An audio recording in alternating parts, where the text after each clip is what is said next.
Woman is cutting vegetables. She didn't even notice that there was a slug inside. She cut up the vegetables and made them into a vegetable salad for her husband. When the husband was sitting on the sofa after eating, suddenly felt a sharp pain. The woman tried to call a doctor, but her husband refused. He thought it was just a simple stomach bug. By the next day, while the man was at a drinking party, the pain in his stomach was again unbearable. He rushed to the bathroom and washed his face, but then blood came out of his nose for no apparent reason. The man felt that something was wrong, but in order not to interfere with the reception, he simply wiped the nosebleed. Then he went back to the table, but when he picked up the wine glass again, blood flowed directly out of his nostrils. At that moment, he felt a headache that was unbearable. It seemed that many worms were eating his head. Soon he fell to the ground limp. Without waiting for the crowd to react, hundreds and thousands of worms from the man's 7 orifices burst out. The crowd was so scared that they screamed. Immediately called for an ambulance to pull the man away. Police officer Jack saw the bugs from the scene. Immediately had a sense of foreboding. He first approached a professor with short hair. He wanted him to check what it was. Put the worm under the microscope. After careful observation by the professor, the result was an amazing discovery. It turns out that the worms have mutated. They not only like to drink blood, but also has a strong reproductive power. What's more frightening is, they can pass through the water faucet. They can sneak into everyone's home. After realizing the seriousness of the problem, Jack immediately went to the health department, told the director about the mutated bugs. I hope he can shut down the water system as soon as possible to avoid a bigger disaster. This old man was about to open a can of herring. Suddenly his finger was bitten hard. With all his strength,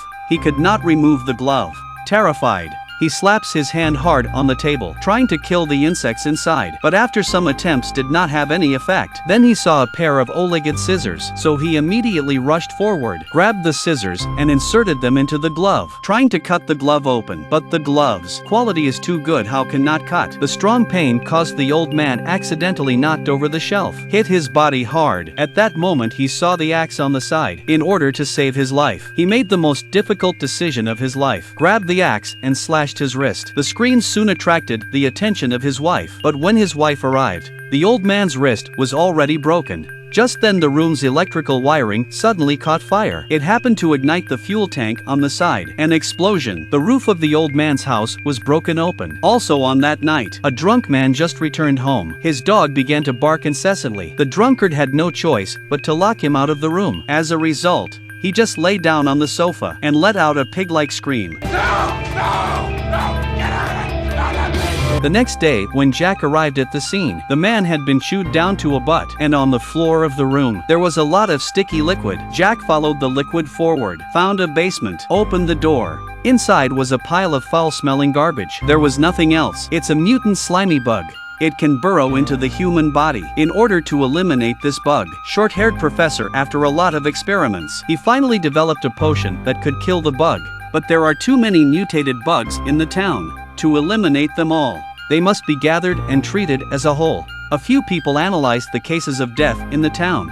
They discovered that the bug's lair could be hiding in the sewers. So Jack decided to draw the bugs together and have the professor drop a chemical on them. But as soon as they get to the sewers, they were blocked by a swarm of slimy bugs. That's when Jack had an idea. The defense cable inside was directly burned off. The powerful electric current instantly made the bugs crackle. They were scorched to a crisp. Then the two of them followed the pipe to the depths. After a search, they finally found the nest of the slimy bug. Jack immediately threw the prepared bait into the water. He lured all the bugs to him. But when the professor was told to go up, the professor left his pager behind. He didn't hear their call in the car. Seeing no response from the professor, they had to find another exit. The companions found a metal door after prying it open with force, but suddenly the water was swept into the pool. Jack tried to save him, but the distance was too far to reach. Seeing that his companion was about to be bitten to death by the insects, he quickly climbed up the pipe, ready to hang upside down to pull his companion out. But the number of bugs was too large. His companion was soon pulled into the water. He had to hold back his grief, climbed out along the stairs, then opened the valve and poured in all the chemicals. The fire ignited instantly. The fire spread along the pipe. Finally, all the slimy insects were destroyed. This is the end of the movie.